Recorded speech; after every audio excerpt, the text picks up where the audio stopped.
This is not clickbait, and watch this video till the end to see why life needs to be imperfect. Let me begin by asking you a very simple question.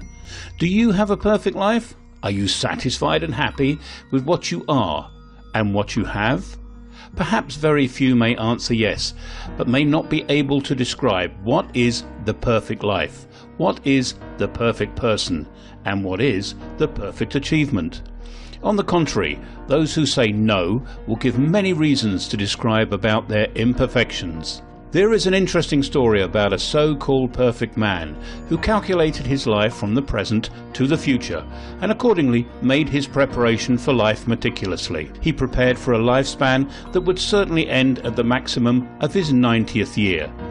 Accordingly, he spent every penny he earned and lived lavishly. He also started his blissful life after his retirement, as everything seemed perfectly happy as per his plan. Eventually, he got to his 90th as planned. At the end of it, everybody expected his end would come in great style.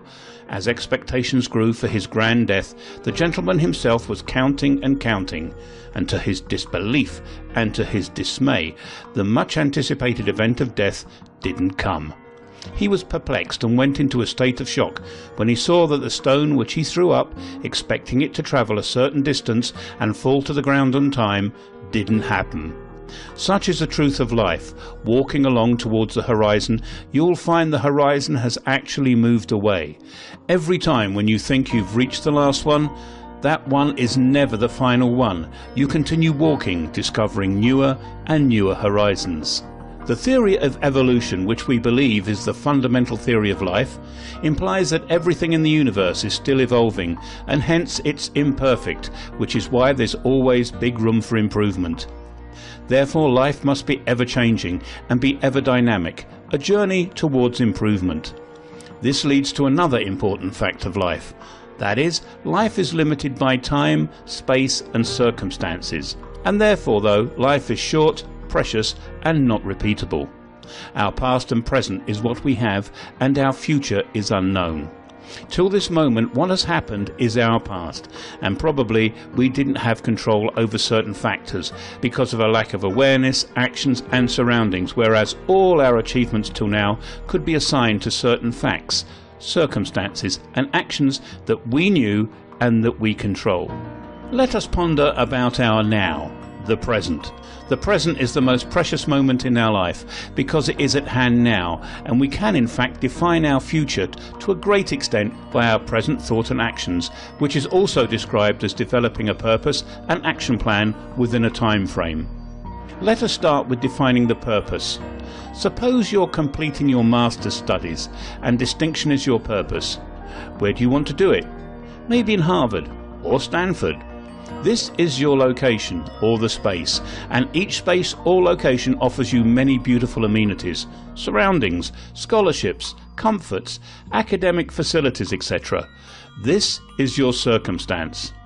You'll be living in the place of choice for 3 or 4 years, and that's your time frame. You'll be planning all your actions from day one to the last day in order to achieve your purpose within that context. That is a 3 to 4 year time frame, in a location called Harvard, and in given circumstances, which also includes your family's involvement, the teachers, your fellow students with whom you'll interact regularly, as well as your physical support systems. Everybody has to have or needs to develop a purpose in life, because this limited life also offers many opportunities to live it fruitfully with meaning and purpose. You can, with all your consciousness, set goals both in the short and long term, which have to be measured by certain yardsticks like whether they are specific, measurable, achievable, realistic and time-bound, which we call smart goal setting. Accordingly, you'll also develop your action plans with strategies like cooperation, collaboration, and so on. Once you start acting upon your plan, you are in fact starting to live a life according to your own defined path, and you become the master of your own path, master of your own action, master of your own goal or destiny. When you live your life, you live every moment of your life, which probably includes moments of joy, sorrow, pain and pleasure, happiness, sadness, sense of loving and being loved. Your moments are filled with ups and downs, glories and disgraces, senses of victory and senses of defeat. All these are part and parcel of life, and they are the spice of your life so that you enjoy your life. It's said that there's no sense of gain if you don't have a sense of pain. All these are indicative of momentary and transient states of mind, and they always make you feel inadequate and imperfect. At the same time, they all push you to try, strive, look for, seek, and drive you into a state of challenging the present. Who should be your idol in life? Who should you emulate? Look at a child, a toddler who keeps on trying to stand up in spite of repeated falls. Who does he follow? Perhaps he follows his own instincts and his own inner urge rather than imitating anybody. When you grow up, your mental, physical, spiritual and intellectual growth is mostly in proportion to your capabilities, your inborn qualities, your circumstances and the people surrounding you. Therefore, there's no ready-made role model for any individual to emulate in totality and become a carbon copy of that role model. In essence, each of us are unique and different, in spite of many other similarities. You'll always find yourself competing with your present, fighting against your inadequacies, struggling to overcome your limitations, and becoming as capable, efficient, and strong a person as possible by competing with yourself, not with others. Because if you imitate others, you are not doing anything extra or different than what a monkey does. It's also said that those who follow others' footsteps leave no imprint of their own. The beauty of life lies in becoming more and more you, with all your imperfections and shortcomings.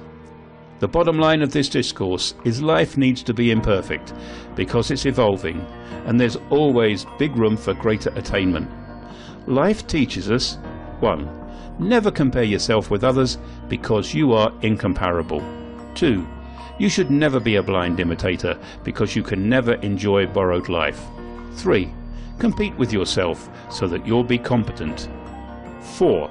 Live your own life and be yourself so that you'll be really happy. And 5. Express yourself and give a dynamicism to all your talent and potential so that your life becomes richer and fuller.